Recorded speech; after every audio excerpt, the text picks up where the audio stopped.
Well, hello, my friends. It's the Christmas season.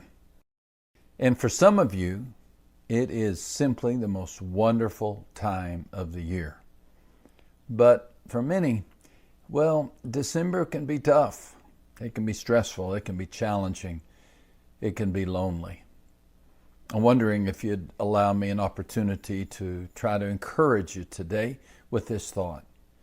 Christmas time really is a season of hope because of God's greatest gift to humanity, Jesus Christ, our Savior.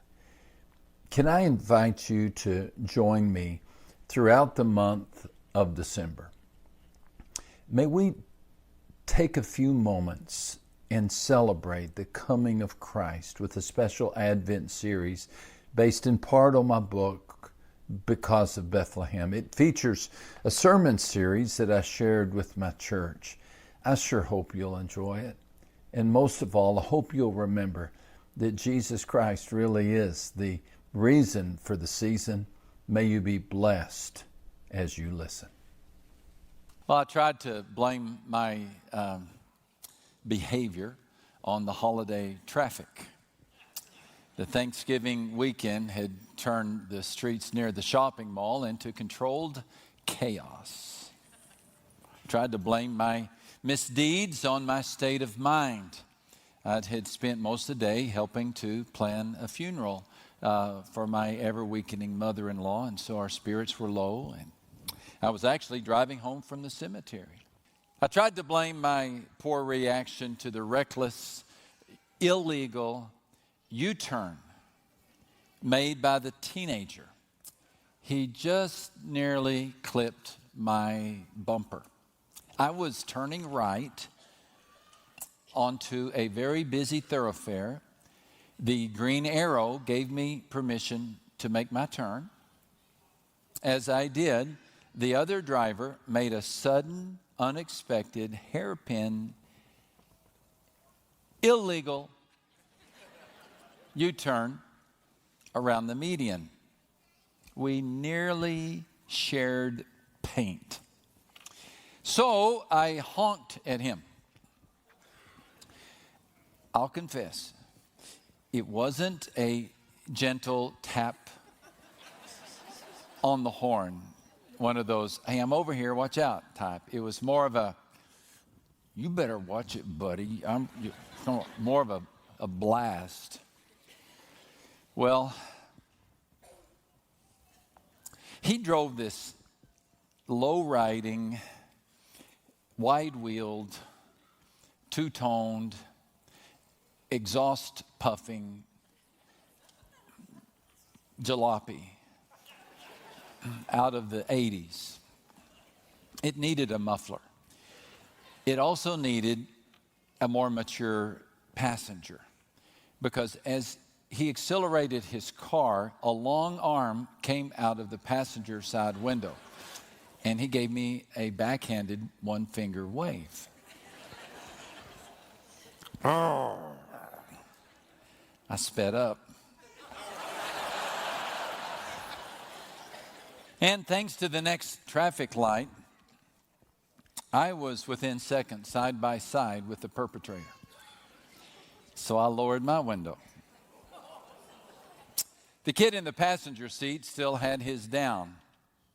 He looked up at me. He wore a baseball hat shoved over a mop of black hair, and the brim of the hat faced sideways, as did the smirk on his face.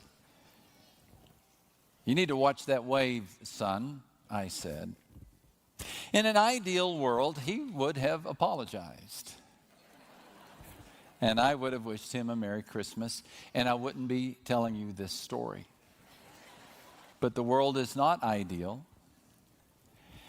And when I told him to watch that wave, he smirked even more and demanded, "Make me." When was the last time somebody said, "Make me," to me? I couldn't remember.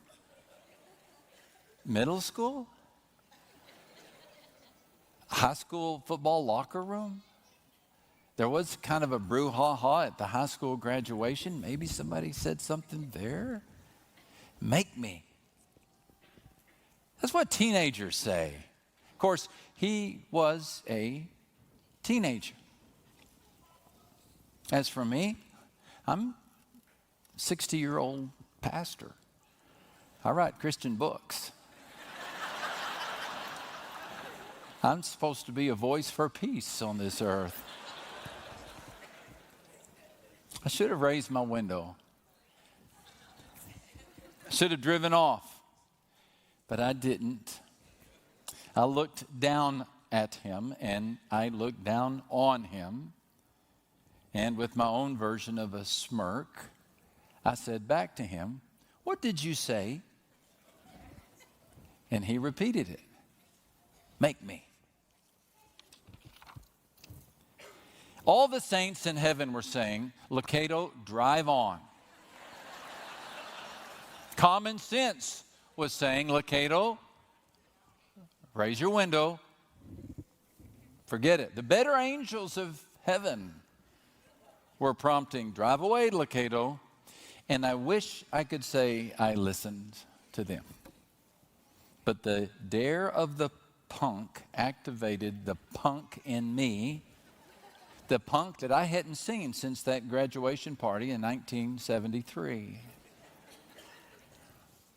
And I looked down at him again. The light still hadn't changed.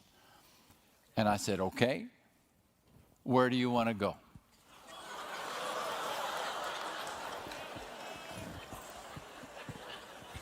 His eyes got as wide as hamburger patties. He couldn't believe I said that. You can't believe I said that. I couldn't believe I said that. When he realized I was serious, he got serious too. He said, let's settle this at the shopping mall. I said, are you kidding? There are too many people at the shopping mall. You follow me. All of a sudden, I was the expert on where to go to duke it out. What was I thinking?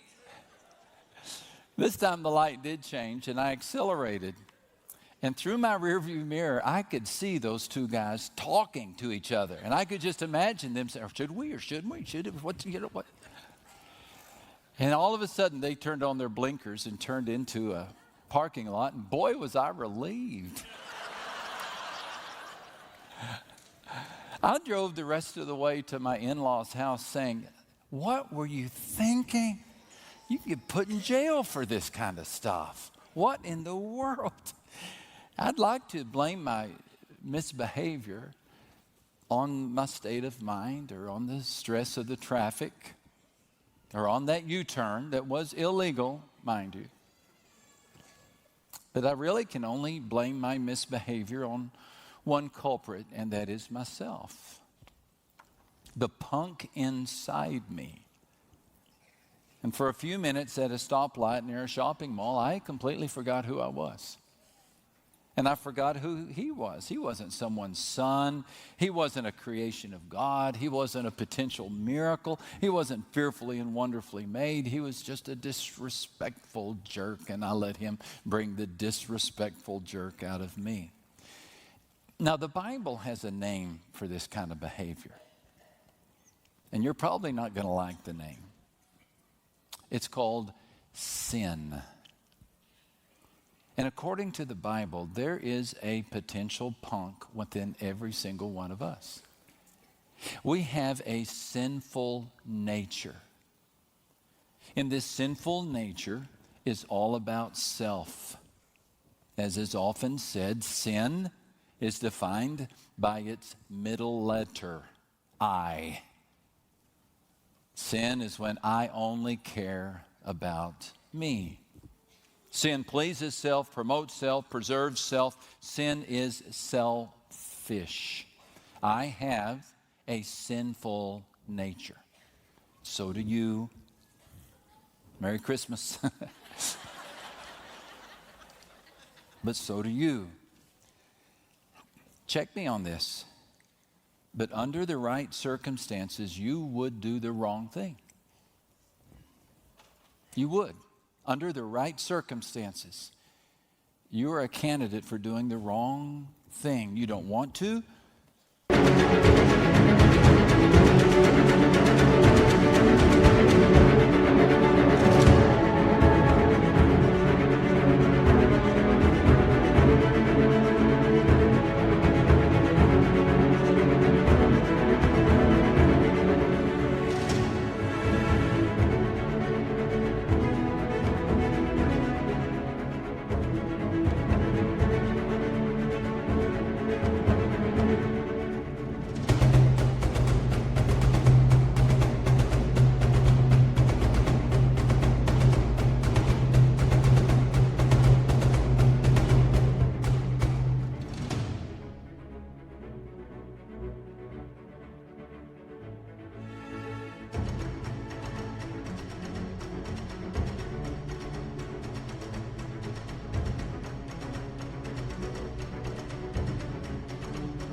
You'll try not to, but you will. Why?